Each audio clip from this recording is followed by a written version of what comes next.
No more sorrow. Not if I can help it. There's so many songs about sorrow, and one of them happens to be a David Bowie one. I'm not sure if it's an original or a cover. I'll put it down below. Nobody knows the sorrows I've seen. Nobody knows my troubles. Or actually the other way around. Nobody knows the troubles I've seen. Nobody knows my sorrow. Nobody knows the trouble I've seen. Glory, hallelujah. That's not a good rendition. I've had a cold. But that's by Louis Armstrong. And I remembered that song when I was in New Orleans.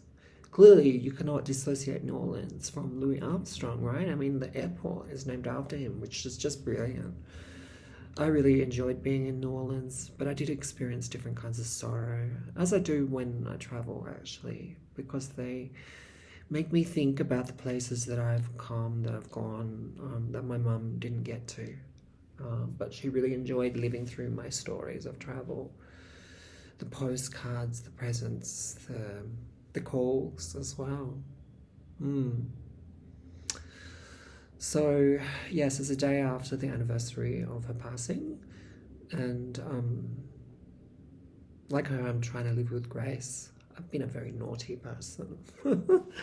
I mean, I've taken risks that few would take. I have. Do I regret this? No. Because the next generation is always about overcoming the limits, the imposed limits, the things that have been imposed on us generally, I can't even speak, generationally and intergenerationally. And so that's kind of what my karma is about, among other things. Only so much of it is conscious for me, but I try to make it conscious. I just submitted a short story, a very old one, by the way, to Island magazine.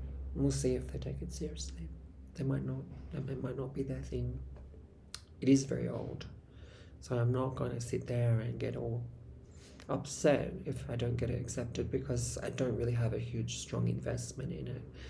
But it is told from the story of a nearly adolescent and their experiences of organised religion, particularly having been formerly a Catholic and then brought into the fold of a Protestant church.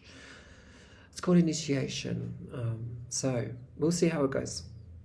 Yeah, no promises, no expectations. I would not be surprised if it gets rejected. But that's just the way it is. This is the name of the game.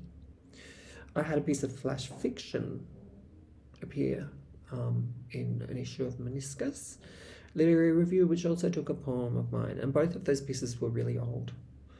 So it's a bit of a blast from the past, not necessarily representing how I write or would like to write these days, particularly when it comes to fiction.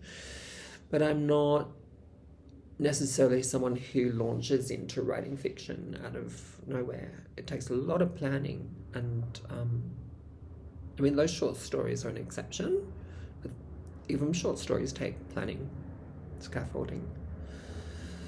So who knows when it will come upon me to do so, yeah, inventively or otherwise. I'm about to go out. I had porridge this morning, self-made, the old Ylambi way, bang it in the microwave. I perfected doing that because the people that cared for my mother didn't know how to make any kind of porridge, let alone microwave porridge. And so I'd waltz in there as early as I could, sometimes 8 a.m, but they'd served up this, crusty disaster, and my mother wouldn't ever eat it. So I used to have to do it all over again because the ironwood tick refused to eat.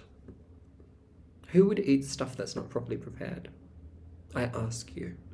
And so with Mum, I'd cut up a banana and sometimes put in dates because of her motility issues.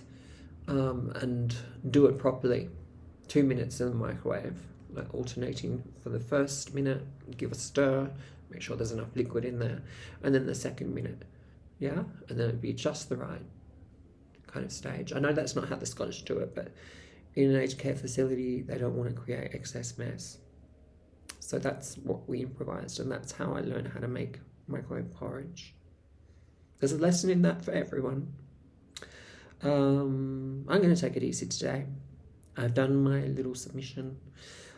I don't want to ask too much of myself, honestly. I've got about a little over a week before I leave Mexico. And if there's anything that this trip, not just to Mexico, but overall has taught me, to take it easy. I hope you can too.